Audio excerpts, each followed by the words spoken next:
Svinino bombardino, svinino bom bom, svinino bom bom bom, svinino bom, tralalero. Allo.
Em ơi, thôi vô lý đi được không? Chỉ là trò đấy, anh không thấy mình hợp lắm.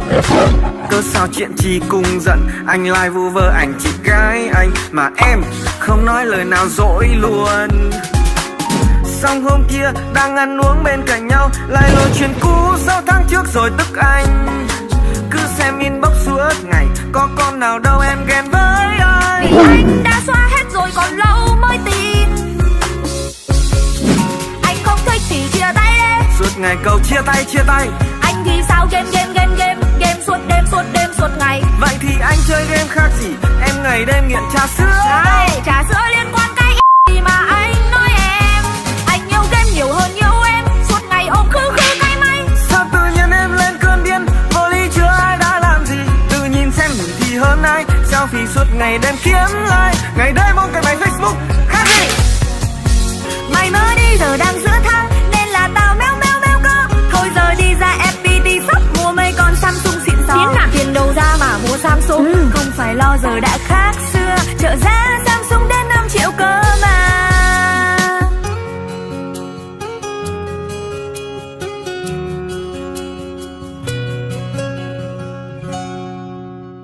Pika pika.